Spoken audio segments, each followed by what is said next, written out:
నమస్తే, నేను Ashok Kumar. Welcome to our channel. ఈ మధ్య కాలంలో బాగా ఫేమస్ అయ్యి యూట్యూబ్లో కూడా హల్చల్ చేసినటువంటి ఒక డైలాగు, ఒక డిస్కషన్ ఏంద్రా అంటే get out from my studio అనేటువంటి మాట టీవీ 3x3 కేంద్రంగా ఒక యాంకర్ అనింది. సీదా ఎవరు అనిందంటే టాలీవుడ్లో ఇప్పుడిప్పుడే ఎదుగుతున్నటువంటి ఒక హీరోని, ఆయనకు సంబంధించినటువంటి ఒక డిస్కషన్ పెట్టి థంబ్నెయిల్లో క్లియర్ కట్గా పాగల్ సేన్ అని రాశారనమాట. సరే, ఆయన బాధపడినటువంటి ఆ క్రమంలో సీదా టీవీ 3x3 స్టూడియోకి పోయి ఏందమ్మా ఈ మాదిరి చేస్తున్నారంటే వాళ్ళు కోపదిరిక్తులయ్యి బయటికి పో అన్నారనమాట. ఇదే కోవలో గతంలో బాగా గుర్తు చేసుకుంటే ఎన్టీవీ అనేటువంటి ఛానల్లో పిల్లకాకి అని ఒక థంబ్నెయిల్ పెట్టి జూనియర్ ఎన్టీఆర్ గారి గురించి అసలు సమయం కాదు, సందర్భం కాదు, ఆ రోజున ఒక పార్టీకి ఫేవర్ చేస్తూ వాళ్ళు కావాలనే జూనియర్ ఎన్టీఆర్ గారిని టార్గెట్ చేస్తూ ఆ రోజున థంబ్నెయిల్ రాశారు. ఇవన్నీ మనం చూసాం. ఇప్పుడు తాజాగా మన మధ్య ఉన్నటువంటి వార్త, సోషల్ మీడియాలో బాగా ట్రెండింగ్లో ఉన్నటువంటి వార్త ఏంటంటే వాళ్ళు డైరెక్ట్గా తెలంగాణలో కాంగ్రెస్ ప్రభుత్వం అధికారంలో ఉండగా అక్కడ మంత్రిగా ఒక నెంబర్ 1, నెంబర్ 2, నెంబర్ 3 స్థాయిలో ఉన్నటువంటి కోమటిరెడ్డి వెంకటరెడ్డి గారితో పెట్టుకున్నారనమాట. వాళ్ళు రాసినటువంటి వార్త ఏంటంటే ఈ కోమటిరెడ్డి వెంకటరెడ్డి అనే అతను అక్కడ ఐఏఎస్ ఆఫీసర్కి ఏదో చేస్తున్నాడు, కావాలని తన వల్ల వేసుకోవాలని చెప్పి ప్రయత్నం చేస్తున్నాడని చెప్పి వాళ్ళు క్లియర్ కట్గా ఒక ప్రోగ్రామే నడిపించడం జరిగింది. సో అక్కడ ఎన్టీవీ వారిని రాత్రికి రాత్రి పోయి ఇన్పుట్ ఎడిటర్ని వాళ్ళని వెళ్ళి అరెస్ట్ చేయడం జరిగింది.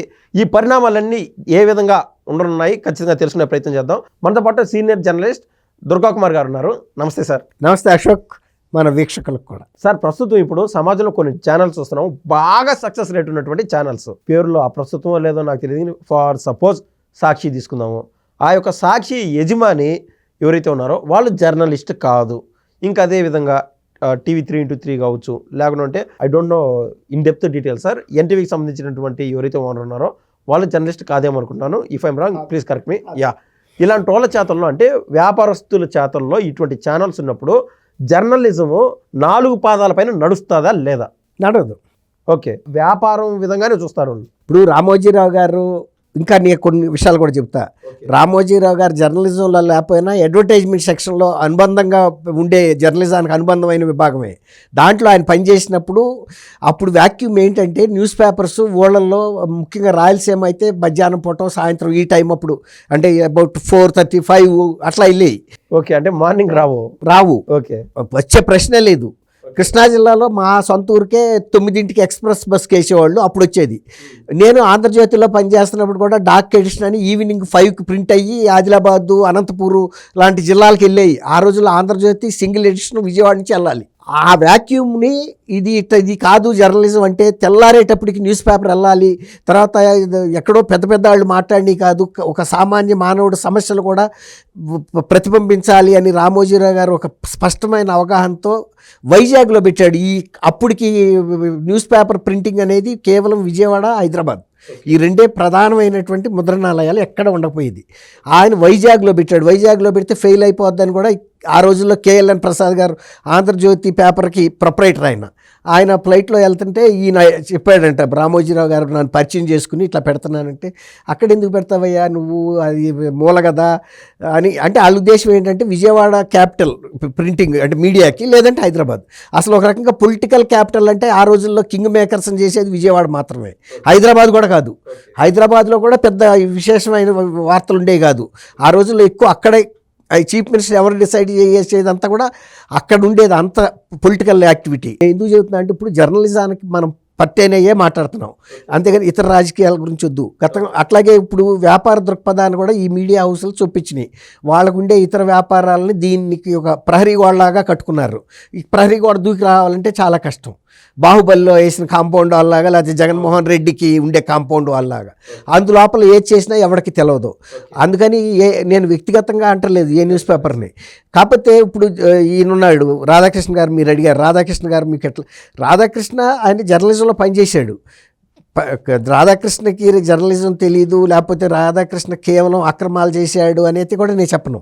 ఎందుకనంటే ఇతరులు అనేక మంది పెరిగి భూదందాలు చేసిన వాళ్ళు అనేక మంది పేపర్లు పెట్టినప్పుడు ఒక జర్నలిస్టు ఒక పేపర్కి అధిపతి అయితే తప్పేంటి? అంతకన్నా అరాచకమైన పనులు చేసిన వాళ్ళు, అంతకన్నా పెద్ద ఎంపైర్స్ పెట్టినప్పుడు మీడియా హౌసెస్ ఒక జర్నలిస్ట్ పెడితే తప్పేంటి, ఆయన మీద ఎందుకు టార్గెట్ చేస్తున్నారు నాకు అర్థం కాదు. నేనైతే ఆయనతో సహచరుడిగా నేను గర్విస్తున్నా. అంటే జర్నలిస్టులు అనేవాళ్ళు ఒక పావలా బిస్కెట్ ఒక ఛాయ్ తాగిస్తే ప్రెస్ కాన్ఫరెన్స్ చెబితే తెల్లారీలు రాసేస్తారు అనే స్థాయి నుంచి జర్నలిస్టుల్లో కూడా ఎంటర్ప్రినర్షిప్ ఉంటుంది, వాళ్ళ విజన్తో వాళ్ళు కూడా పైకి సమాజంలో రావచ్చు అని చూపించిన ఏకైక వ్యక్తి రాధాకృష్ణ. అంతకుముందు నేను ఇంకొక విషయం చెప్పాలి. ఇప్పుడు మీరు అడిగారు డబ్బులే తీసుకునేవాళ్ళు అంట కదా కొంత మేరకని. నేను మానేసిన తర్వాత ఎంతో కాలం తర్వాత గాంధీ భవన్లో నేను ఎక్కువ కవర్ చేసింది గాంధీ భవనం. నేను యాజ్ ఏ రిపోర్టర్గా ఉన్నప్పుడు కనీసం 12 మంది పైన పీసీసీ ప్రెసిడెంట్లు మార్పులు నేను చూసా. చీఫ్ మినిస్టర్లు అయిన వాళ్ళని చూసా, కాని వాళ్ళని చూసా, వెళ్ళిపోయిన వాళ్ళని చూసా మధ్యస్థంగానే. తులసీదాస్ దగ్గర నుంచి, ఎన్ జనార్దన్ రెడ్డి నుంచి, చెన్నారెడ్డి గారి నుంచి, వైఎస్ఆర్ అందరినీ చూసా. అట్లా అనేక 12 మంది కన్నా పైనే చూసా పేర్లు. అయితే ఎప్పుడు కూడా మరి గాంధీ భవన్లో ₹1 కానీ ఎవరు టీడీపీ ఆఫీసులో కానీ ఇచ్చేవాళ్ళు కాదు కవర్లో. నేను అక్కడ ఖాదీ బండారు ఉంది లోపల, నేను వెళ్ళి ఖాదీ షర్ట్స్ కొనుక్కుందామని కూర్చుంటే సత్యనారాయణ అని గాంధీ భవన్కి కేర్ టేకర్ ఉండేవాడు. అతను నన్ను బాగా, ఎందుకంటే దాదాపు 10 ఏళ్ళు కూడా ఉండుంటాను, 8 ఏళ్ళు బీట్లో. అతను వచ్చి గేట్ దగ్గర ఇలా నిలబడి ఉన్నాడు. నేను అసలు ఇతనితో షాప్ అతనితో మాట్లాడుతున్నాను చూడలేదు. కానీ అతను నేను అక్కడ కూర్చుంటే లోపలికి కూడా రావడానికి దాదాపు నా వయసు కూడా ఆయన, నాకన్నా పెద్ద ఆయన రాలా. ఎందుకు రాలేదు, మనం అంటే ఒక విలువ చూశాడు ఇక్కడ ఎలా ప్రవర్తించామని. అప్పుడు నేను చూసి సత్యనారాయణ ఎట్లా ఉన్నావు అంటే బాగున్నాను అయ్యా, నేను అదే మిమ్మల్ని చూసి ఆగాను అన్నాడు. రా అన్న.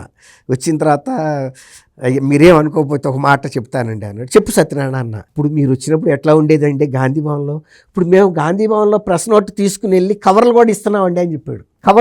కవర్లు ఏంటి అన్న, ప్రెస్ నోట్తో పాటు కవర్ ఇస్తే డబ్బులు ఇస్తే తప్ప ప్రెస్ నోట్ పడదండి, దారి ఖర్చులు ఏదో మరి. ఇక దారి ఖర్చులు కూడా ప్రెస్ నోట్ తీసుకెళ్ళి అతను ప్రింటింగ్ ఆఫీసుల్లో ఇచ్చినప్పుడు కూడా దాంతోపాటు కవర్ ఇస్తున్నారు. ఎవరైతే రాస్తానికి వెళ్తాడో మరి ఆ ఇన్ఛార్జ్ ఎవరు తీసుకుంటారో నాకు తెలియదు. అప్పుడు నేను లేను. ఇది అయిపోయిందా చెప్పాడు. అప్పుడు ఏముండేదయ్యా, అసలు ఏమన్నా డబ్బులు ఉండేదా అన్నాడు. నేను కూడా స్టన్ అయిపోయా. గాంధీ భవన్ లాంటి వాళ్ళు కూడా వెళ్ళి కవర్ ఇస్తున్నారా అని. ఇది కాకుండా ఇంకొక సంఘటన జరిగింది. రైల్లో నేను ఇక్కడ నుంచి కాచిగూడ నుంచి కడప వెళ్తున్నా. ఆ కడప వెళ్తున్నప్పుడు గాలి ముద్దుకృష్ణ నాయుడు గారు కూడా ట్రైన్లో బోగిలోనే ఉన్నాడు, అదే దీంట్లో కంపార్ట్మెంట్లో పక్కనే.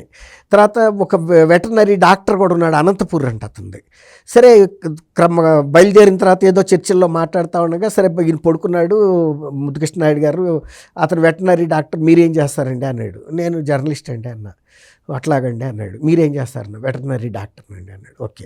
అయిన తర్వాత సార్ మీరేమనుకోకపోతే ఒక విషయం చెబుతా అన్నాడు. చెప్పండి అన్న. సార్ ఇవాళ రాజకీయాలు జిల్లాల్లో కానీ తాలూకాల్లో నడుపుతుంది పత్రికా విలేకరులు అండి అన్నాడు. నేను స్టన్ అయిపోయా. ఇదేంటి ఇంత పెద్ద వ్యవహారం ఉంటుందా అన్న. అంటే అది చెప్పాడు. సార్ ఏదన్నా హాస్పిటల్స్ ఎవరన్నా చచ్చిపోతే ఆ శవాన్ని అక్కడ పెట్టించి పత్రికా విలేకరులే ధర్నా చేయించి ఆ డబ్బులు తీసుకుని వాళ్ళకి ఇప్పించి కొంత వీళ్ళు కొంత తీసుకుంటారండి అని చెప్పాడు. ఇంకా చెప్పాడు, టెక్నికల్ విషయాలు కూడా చెప్పాడు. సపోజ్ ఏదో పశు శిబిరం పెట్టారు వైద్య శిబిరం, ఆ ఫోటో వేయాలంటే కూడా న్యూస్ వేయాలంటే కూడా ఆ డబ్బులు ఇవ్వాలంట. ఒకవేళ కనుక ఆ డబ్బులు ఇవ్వలేదనుకోండి, ఎవరైతే ఇవ్వలేదో ఆడు కట్ చేసేస్తారంట. తర్వాత అతను చెప్పింది ఏంటంటే ఇక్కడ విలేకరు కాకుండా అక్కడ ఎవరో డస్క్లో ఇన్ఛార్జ్ ఉంటాడంటండి, ఆయనకు కూడా ఆ డబ్బులు వెళ్ళాలి, అందుకని ఇక్కడ తీసుకుంటారండి అని ఛానల్ కూడా చెప్పాడు. నేను కరీంనగర్లో ఈనాడు రిపోర్టర్గా 80 నుంచి 83 దాకా పనిచేశా. ఇప్పుడు నేను ఇంత బహిరంగంగా కూడా చెప్తున్నా, ఎక్కడైనా ఎప్పుడైనా ఎవరన్నా నాకు డబ్బులు ఇచ్చారా అని ఎవరన్నా చెప్పమనండి. తర్వాత హైదరాబాద్లో చేశా. తర్వాత అమర్కి నాకు వ్యక్తిగతంగా విభేదాలు ఉన్నా కూడా అమర్ నా తర్వాత ఆంధ్రప్రభలో అక్కడికే వెళ్ళి ఓ రోజు ప్రెస్ క్లబ్లో, అప్పుడు 10 ఏళ్ళు కూడా అయిపోయి ఉంటుంది నేను మానేసి, కుమార్ నువ్వు ఏం చేశావో కానీ కరీంనగర్లో ఇప్పుడు కూడా నిన్ను గుర్తు చేస్తారు కుమార్ అన్నాడు. అమర్ నాకు వ్యక్తిగతంగా మాకు తేడాలు ఉండొచ్చు, కానీ ఒక ప్రొఫెషనల్గా ఏం మాకు ఇబ్బంది ఏం లేదు. మేమిద్దరం ఎప్పుడు ఒక న్యూస్ పేపర్లో చేయలేదు, పోటీగా అసలు లేము, ఒకళ్ళకొకళ్ళు మా ఇద్దరికి వ్యక్తిగతమైనటువంటి. అంటే ఎందుకు చెబుతున్నా అంటే ఆ రోజుల్లో అటువంటి సంస్కారం లేదు. తెలుగుదేశంలో ఎన్టీ రామారావు గారు ఉండి ఆయన డబ్బులు ఇస్తే చూస్తా కూర్చుంటాడండి. రామారావు గారు వేసుకుంటారు, లేకపోతే లేదు బ్రదర్ ఏంటిది అంటాడు. సబ్ రిజిస్టార్ వాళ్ళకి పేపర్లు అమ్ముడు పోవాలంటే నా ఫోటో వేసుకుంటారు అంటాడు. ఇంకోటి సబ్ రిజిస్టార్గా ఉండే అదే ఆయనకి తలకాయ నొప్పిగా ఉండి బయటకు వచ్చి ప్రజా జీవితంలోకి వచ్చినప్పుడు నేను ఎవరికి దోషి నీకు ఇవ్వాలరా నాయన అని అడగడా? ఖచ్చితంగా. తర్వాత గాంధీ భవన్లో మహా ఉంటే టీ ఇచ్చి బిస్కెట్ ఉస్మానియా బిస్కెట్ ఇస్తారు ప్రెస్ కాన్ఫరెన్స్లో.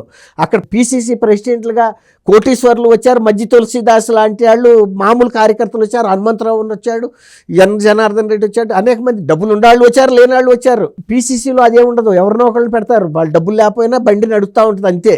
ఎందుకంటే పెద్ద లగ్జూరియస్గా డిన్నర్లో మందు పార్టీలు ఇచ్చే పార్టీ కాదు అది. ప్రెస్ కాన్ఫరెన్స్ ఏదైనా ఉన్న రోజు ఆ టీలు తెస్తారు, అయిపోద్ది, అదే ఆఫీస్ ఖర్చులు, అంతకుమించి ఏముండవు. బాక్సులు ఇవ్వటాలు, గిఫ్ట్లు ఇవ్వటాలు, కిరీటాలు ఇవ్వటాలు, వాచ్లు ఇవ్వటాలు ఏమి లేవు. 95 రాక అయితే నేను 91లోనే మానేశా. 95 రాక కూడా లేవని కూడా నేను ఎందుకు చెప్పగలనంటే నాకు కొంత అవగాహన ఉంది. ఆ తర్వాతే విన్నా ఇవన్నీ. నేను కూడా ఆశ్చర్యపోయా, మరి అంతకుముందు లేదు. ఆ కేర్ టేకర్ సత్యనారాయణ చెప్పింది చూసి, ఆ పశువుల డాక్టర్ చెప్పింది విన్న తర్వాత, ఎందుకంటే అసలు ఆ తర్వాత నేను జర్నలిజం వైపు చూడలేదు కూడా. ఈవెన్ చంద్రబాబు నాయుడు గారు వైస్రాయ్ హోటల్లో కలిసినప్పుడు ఇంటర్వ్యూకి అప్పుడు నన్ను అన్నాడు, కుమార్ నువ్వు ఏంటి బెంగళూరులో ఉంటున్నావు అన్నారే అన్నాడు ఆయన. అంటే తెలియదు, ఇక నేను ఆ ఫీల్డ్లో లేను, కేవలం జెమిని వాళ్ళు ఆ సతీష్ అడిగారు. సతీష్ అంటే ఇదివరకు TV9లో ఒక ప్రోగ్రాం నడిపేవాడు, ధర్మపీఠం సతీష్. ఇప్పుడు ఉన్నాడు అన్న అంటాను, ధర్మపీఠం సతీష్. ఇప్పుడు ఎన్ని ఉండవాస్తవాలే ఇవన్నీ. రాధాకృష్ణ గారు ఉన్నాడు, నేను కూడా ఉన్నాను. అప్పుడున్న పరిస్థితి అది. ధర్మపేట సతీష్ గారి ఫాదరు చాలా కాలం పనిచేశాడు, 60 ఏళ్ళు. ఆయన ఎవరి దగ్గర ₹1 తీసుకున్నాడు అనేది, ఇంకా ఆయన డబ్బులు పోగొట్టుకున్నాడు మ్యాగజైన్స్ నడిపి. వాళ్ళు అట్టా సంపాదించిన వాళ్ళు కాదు అసలు ఆ రోజుల్లో లేదు. తర్వాత కొత్త తరాలు వచ్చినాయి, కొత్త వాళ్ళు అధిపతులుగా వచ్చారు, వాళ్ళ బిజినెస్ ఇంట్రెస్ట్లు వేరు, అందుకోసం ఇలాంటివన్నీ ప్రోత్సహించుకుంటూ వచ్చారు. వాళ్ళ పని వాళ్ళకి జరగాలి, వీళ్ళ పని జీతాలు కూడా ఈవెన్ ఒక న్యూస్ పేపర్ ఇప్పుడు కూడా ఉంది, అది జీతాలు ఇవ్వం, మీరు దేశాన్ని కొట్టుకుని తినమనే కొత్త కల్చర్ తీసుకొచ్చింది. వాళ్ళు ఈ రాష్ట్ర వాళ్ళు కాదు, మన పేర్లొద్దు. కాబట్టి అటువంటి వాళ్ళు వచ్చిన తర్వాత జర్నలిస్టులు బతకడానికి ఏదో చేయక ఏం చేయాలి, జీతం ఇవ్వరు. మరి దేశంలో ఎవడో ఒకరిని అడిగి బతకాలి. కానీ ఈనాడులో రిజర్వ్ బ్యాంక్ ఆఫ్ ఇండియా వాళ్ళకైనా రాకపోవచ్చు, కానీ నేను వాళ్ళ ఈనాడు ఎంప్లాయీ కాదు, 82లో రిజైన్ చేసి 83లో 31st నాటికి మేము జిల్లాల్లో ఉండ, మాకు యూనియన్ బ్యాంక్ ఆఫ్ ఇండియా నుంచి మాకు DD వచ్చేస్తుంది పోస్టులో శాలరీ 31st స్టేట్ గవర్నమెంట్కి సెంట్రల్ గవర్నమెంట్ వాళ్ళకి కూడా రాపోవచ్చు. ఈనాడు అట్లా ఇచ్చేది. తర్వాత మాకు ఇచ్చే ట్రావెలింగ్ అలవెన్స్ యాక్చువల్స్ ఇచ్చేవాళ్ళు. మీరు అవసరం ఉంటే ఎంతైనా ఖర్చు పెట్టండి పర్వాలేదు, కానీ తప్పు చేయొద్దు. రామోజీరావు ఒకటే చెప్పేవాడు, మీరు నిజాయితీతో ఎంతైనా ఎట్లాంటి న్యూస్ అయినా రాయండి, ఎటువంటి వాస్తవాలైనా నేను మీ వెనకాల ఉంటా, కానీ మీలో కనుక దోషం పెట్టుకుని కనుక చేస్తే మాత్రం మిమ్మల్ని దేవుడు కూడా క్షమించలేడు, నన్ను ఎవరు రికమెండేషన్తో ఆపలేరని కూడా చెప్పేవాడు. అంత పాయింట్ బ్లాంక్గా ప్రతి 2-3 నెలలకు ఒకసారి జిల్లా రిపోర్టర్లతో ఆయన వ్యక్తిగతంగా మీటింగ్ ఉండేది. అది అప్పుడు జర్నలిజం విలువలో. ఇవాళ ఏ జిల్లాలో ఏ రిపోర్టర్ ఉన్నాడో తెలుసా? తర్వాత వీళ్ళే టార్గెట్లు ఇచ్చి అడ్వర్టైజ్మెంట్లు, మేము ఒక్క పైసా కూడా అడ్వర్టైజ్మెంటు ఈనాడుకి ఇప్పించాలా నేను, మాకు ఆ బాధ్యత పెట్టేవాళ్ళే కాదు, దానికి వేరే సెక్షన్ ఉండేది. మాకు అసలు అట్లాంటి ఆబ్లిగేషన్స్ సొసైటీలో ఎవరితో కూడా ఉండనిచ్చేవాడు కాదు. మరి అట్లాంటి న్యూస్ పేపర్ వాల్యూస్ వాళ్ళు ఉన్నాయా? దట్ ఈజ్ ఈనాడు. ఆ రోజుల్లో ఉన్న పరిస్థితులు కూడా, ఏ ఆర్గనైజేషన్ దేశాన్ని కొట్టుకుని ప్రసారాలకు పెట్టేటువంటి రాజకీయ పార్టీలు కూడా లేవు, నాయకులు కూడా లేరు ఆ రోజున. ఆ తర్వాత వ్యక్తిగతంగా వాళ్ళు సంపాదించుకోవటం మొదలెట్టారు, అందుకు తగ్గట్టుగా వీళ్ళు తయారయ్యారు. రియల్ ఎస్టేట్ వాళ్ళు పేపర్లో ఓనర్లు అయ్యారు, భూ కబ్జాదారులు కూడా ఓనర్లు అయ్యారు పేపర్లకి. కాబట్టి అన్ని వ్యవస్థలతో పాటు పత్రికా వ్యవస్థ కూడా చెడిపోయింది. ఇప్పటికీ కూడా నేను ఆ ప్రత్యేకమైనటువంటి విషయం గురించి అయితే నేను చెప్పదలుచుకోలేదు. కాకపోతే ఆఫ్ ద రికార్డ్ అని చెబుతూనే అవన్నీ పైకి ఎక్కించడం ఎంతవరకు ధర్మం వాళ్ళే గుండె మీద చేపెట్టుకుని చెప్పాలి. అదే వాళ్ళ కుటుంబ సభ్యుల మీద మాట్లాడితే వాళ్ళు తట్టుకోగలుగుతారా? అంటే విలేకరుగా ఉండి మాట్లాడతారంటే మాట్లాడాలి, ఎవరు ఎందుకు మాట్లాడొద్దు? అందరూ ఒకటే. ఇప్పుడు IAS లోపంగానే వాళ్ళు ఏమన్నా మన సమాజంలో నుంచి వచ్చిన వాళ్ళు కాదా? వాళ్ళకి అంత విలువ వాళ్ళకి తెలియవా? కాకపోతే మన చేతిలో మాట్లాడే అధికారం ఉంది కాబట్టి, ఎవరినైనా తుపాకీ ఇచ్చా కాబట్టి ఎవరినైనా కాల్ చేస్తానంటే చెల్లదు. హౌవెవర్ దుర్గా కుమార్ గారు, the senior journalist, has exposed the darkness of journalism. మొత్తం మీద నేను అడిగినటువంటి ఒక ప్రశ్నకి, సార్ ఈ మాదిరి ఇద్దరు వ్యాపారస్తులు వాళ్ళు వీళ్ళు కొట్లాడుకున్నారు, ఇద్దరు మంత్రుల మధ్య ఏదో పొరపచ్చాలు వచ్చాయంట, ఇద్దరు మీడియా అధినేతల మధ్య పొరపచ్చాలు వచ్చాయంట, దీనిపైన మీ అభిప్రాయం ఏంటి సార్ అని అడిగితే, అసలు ఆయన కరివేపాకు మాదిరి తీసేశాడు, ఇదంతా టీకప్లో తుఫాను మాదిరి చల్లారిపోతాయి, అసలు ఇది జర్నలిజమే కాదని చెప్పి తనకున్నటువంటి బాధ వెల్లబుచ్చుతూ, వినాశకాలే విపరీత బుద్ధి, ఏదైతే వ్యాపారమే కేంద్రంగా దాన్నే టార్గెట్ పెట్టుకొని జర్నలిజాన్ని అటు సైడ్గా తీసుకెళ్తున్నారో ఇది పూర్తి స్థాయిలో నశించిపోవాలో అతి త్వరలో అని చెప్పి సార్ అయితే అభిప్రాయపడుతున్నారు. ధన్యవాదాలు సార్. Thank you Ashok. మన వీక్షకులు.